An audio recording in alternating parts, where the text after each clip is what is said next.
Welcome to Early Access. When we saw SWVR come up as an event, we wanted to take part. For us, it's been kind of early days getting involved in VR.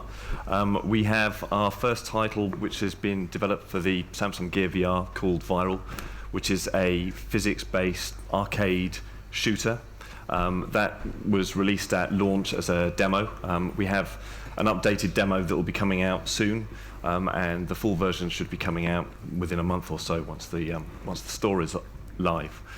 So we really wanted to come and share our experiences and really see what everybody else is up to, because it's all new territory, as everybody's saying. And man, I'm feeling hungry for pies right now. So we're Fierce Kaiju. We're a small studio. There are 6 of us. I actually recently joined the guys this year. The studio was formed in July last year, and the team, Viral is their first title that they've been working on. And it's been an interesting experience of really taking our experience and our background. So the team really come from the ex-Rockstar, ex-Activision. Guys have all worked together, I guess, for the last 15 years. And so we're more accustomed to working on AAA titles on console, on handheld, and on mobile. We're used to innovating on the platform features for the games that we're doing. So I guess the better known ones are GTA on the PSP, where we took GTA to the PSP, or I should say the guys took GTA to the PSP, and then introduced multiplayer as a platform first, well not platform first, sorry, a franchise first. For that, they then did Chinatown Wars on the DS, which was GTA on the DES, integrating context-based mini-games for the game. And then more recently, at Activision, we developed, amongst a number of mobile titles, Call of Duty Strike Team, which is a blend of first-person and third-person real-time tactical gameplay. So you can basically switch between first and third on the fly. So why are we doing VR? We came to VR because... Why are we doing VR? For the same reason everybody else is here. The guys started playing with a DK1 in the middle of last year. We're using Unity, so it's really quick to be able to build your title and get the stuff up and running and iterate on it. And just seeing the demos that everybody else has produced, and actually seeing them here today is really great. They're very immersive. It's a great opportunity, and for us it's kind of a good fit for us in terms of designing games that fit a new medium, a new way of interacting with players and providing new content. So that is why we are VR. I'll hand over to Paul Coles, who is our creative director, who will talk a bit more. Can I have the clicker? You can. Right. Hi everyone, thanks Washi. So, funnily enough, so we're in this unique and exciting position, and like Washi said, we're really excited about it, and it's we've kind of been given early access to this emerging technology, and we're helping it develop, all of us that are in this room today. We've seen great ideas and experiences so far, you know, walking around in the wonderful bus stop scene from my neighbour Totoro, thanks to Nick, and the nostalgic twangs playing Pixel Rift, and you know, the great ideas seen in things like Sightline the Chair. I don't know if you guys have experienced that as well. But what's the next step? I mean, for Fierce Kaiju, it's using our knowledge that you've kind of heard about already to produce great games, and we've got some thoughts on how we're going to get there. So it's been talked about quite a lot today already, but emotion is fast becoming a very important part of VR. Our first step as a team was to attempt to understand what is making VR so compelling. Emotions can feel more intense in VR, as has been discussed. You know, horror is terrifying. You know, Konami's PT that recently came out on the PS4, you know, in VR that's going to ruin people, right? And Konami needs to make that happen. You know, vertigo, it can feel real. You're peering over the edge. I don't know if you guys seen the Crescent Bay demos, but there's one bit where you're on top of this sort of steampunky kind of tower, and you're looking over the edge there. It feels incredible. But that sense of presence, it's an overwhelming sensation to some people. You know, even my wife at home, she saw on the Gear VR the scene where you're running with horses. She was like pretty much in tears after that. It's incredible stuff. But what about the not so obvious emotional engagement? Wouldn't it be great if we could walk into a bar and actually feel genuinely unwelcome in that situation? Maybe you want to sort of feel like you're welcome, but it's just the intensity is important here, right? So, or on the flip side, sort of feeling the weight of expectation in an extremely difficult dilemma, like switching off life support or some real serious decisions like that. But on the flip side, you've got like a child that's receiving his gift on his birthday in some sort of story-driven game. These things are going to be really, really powerful in VR. But these present new problems to solve, and most of the guys here have talked a little bit about this today. But for example, traditional set pieces that are often used to great effect in big AAA games like in Call of Duty or Battlefield, they're going to feel really nauseating in VR. We know that the camera shake and things like that are going to be a problem. So how do we move forwards if we can't rely on these old techniques? So there's certain considerations that we need to think about. But frankly, we need to learn. And the concepts and the techniques that we once took for granted, they need more thought. If watching events unfurl in first person can be nauseating, we need to think about smart new ways to handle this. Do we pull the camera out and observe from a third person, or do we do a screen fade? I think Nick sort of touched on some of that earlier. Camera shake when you're hit is also something that's best avoided, so we need to learn how to communicate this in other ways. Need a drink. Similarly, more fundamental game elements need consideration. Stage length, mission checkpointing, art style. With Viral, we aimed for compelling bite-sized chunks, which felt right given the mobile nature. We were targeting the Gear VR. Thank you. Sorry. And we also chose an art style that was, whilst it was simplistic, so we could hit those high frame rates that were required, it allowed us to play with colour and shape to influence emotion. So we changed the colour in some of the rooms, like on a boss fight, and it kind of goes this deep red, and you know that there's threat in this area. This stuff's really important when you don't necessarily have the grunt to portray this in other ways. We were also quite surprised with a few things. We toyed with movement through our stages. I don't know if any of you guys in here have played Viral, but you shoot a sentry node and it moves you across the scene after you shot this node.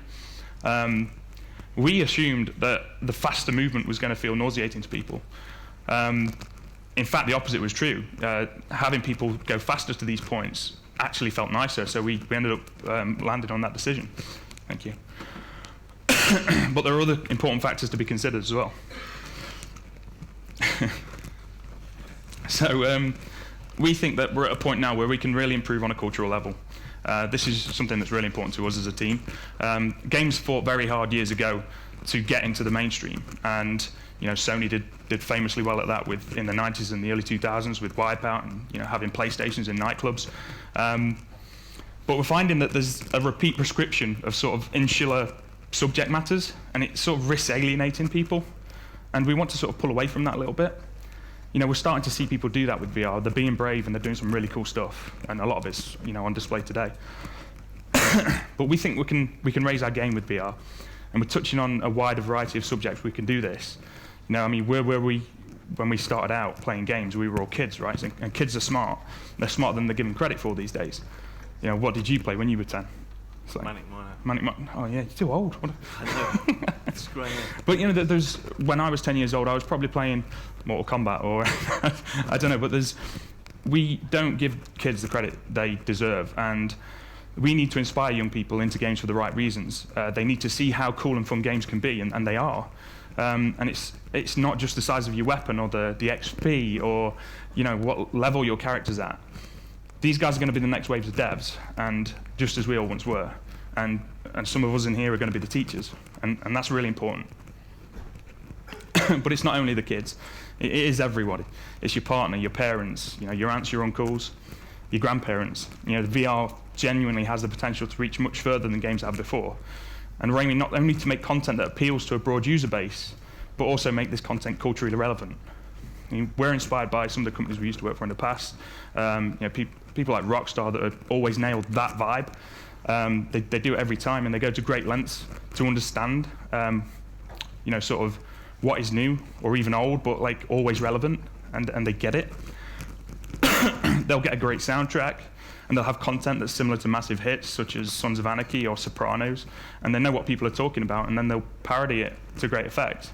It's a bit of an obvious statement, but ultimately touching on subjects that people care about is likely to get you noticed. Excuse me. So, ideas. Where we go next?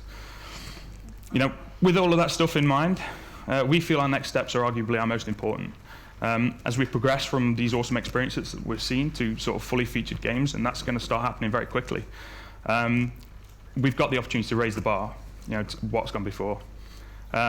We know that we're going to get this much stronger emotional connection to our characters and our environments, which in turn will allow us to bring knowledge from our past and think a bit differently. Cutscenes have been mentioned already, but having the chance to move past it being a slight deviation and being a much more involving experience, sort of incidental characters sort of just gazing at you as you know, catching your eye, or you know, maybe even giving you some verbal for looking at them funny. That sort of stuff's going to be really important. So we think that we need to capitalize on the depth and the intensity that VR is going to give us, and have the confidence and the conviction to not just say me too and do what's gone before, but to say I've got a great new idea and I'm going to show you it. So, focus. Along with this conviction to sort of pull off our ideas, we need focus. We now have the first sort of high quality, you know, VR experience out publicly in the Gear VR, and we're soon to have more from, you know, Oculus, Sony, and many others as have been shown earlier. It looks like there's going to be the two primary types. We've got VR, sort of mobile VR, we've got and tethered VR, and both have got the pros and cons, and it's important to consider these as you plan your titles. You know, an epic AAA experience isn't necessarily going to work out on a mobile device. It might, but it's probably likely to be pretty tough. We made choices on Viral based on our learnings developing mobile titles, and for the most part that served us pretty well. You've got to think about your target platform and your audience. Be critical of your ideas, but do allow them to flourish and push them. That's pretty much it, to be honest. But there's a final point. We've been put in this really rather unique position. You know, we've had this early access to emerging tech, and this doesn't happen often. And certainly in my career, I've not seen this before. And certainly not in the open way that it has with VR. Consequently, we're all helping VR develop, and we need to make that count for the better.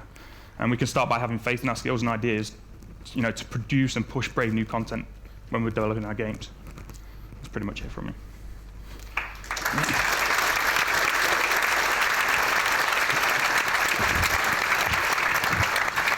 So, almost one of the last chances of the day to ask questions. Brilliant. Hands straight up. Let's go for the gent in the glasses first of all. And then, yeah, fire away. With games like GTA, you have people spending hours, days playing them. Yep. How long do you think people can handle plugged into a Rift playing a game or a I think VR? that's a really good question, and I don't think there's an honest answer to it right now. With Viral, we were very conscious of that, it's fair to say, and we chose to scale our stages and our levels because of that. So that's what I was talking about with the bite-sized stages. We made it so that you could pretty quickly get through them and, you know, save your progress and then sort of dive in and out quite easily. And that was quite important to us, and I think that's going to be important moving forwards. It might be that some people are going to sit there for 4 hours on this with a VR headset on, but as we know, other people aren't. So I don't think there's a definitive answer to that yet, but you know, we'll deal with it, I think, as a collective rather than it just being a simple, well, this. Designing the gameplay so that you've got adequate breaks for players, so that they've got that choice, their ability to still walk away from it and come back to it, really is where we're headed. Yeah, I think that's the best way to handle it, really. Nice one. And there was another question just on this. Oh, you've already got the mic. Great. It works. It works. Quick question. Also, actually, a little bit to the moral factors again, like because of the VR being that realistic and so you kind of answered it already, and I just wanted to comment from my side that I think that a lot of lacks of experiencing VR in long term is the lack of locomotion. Yeah. And that's what my company, Griffin VR, has solved. So if you have any... All right, nice. Can we have a word then, yeah? That's advertising. Did we? Oh, brilliant. Yep, you're quicker than I am. It's a related question, but are there any genres of game that you think VR will favour, or perhaps that won't sit easily with VR in the future? I think there are definitely experiences that are not going to be particularly right for VR. I wouldn't necessarily say what they are. You take a Call of Duty experience or Battlefield experience. As it stands right now, they're probably not going to be that great because of things like camera shake that we touched on in there and things that we take for granted. I'm not saying that we won't be able to work around those problems. It's kind of our job to do that, and I think we'll get there in the end. And I don't know what the solution is right now. We're going to have fun learning, is the key point, I think, if that answers your question. Cool.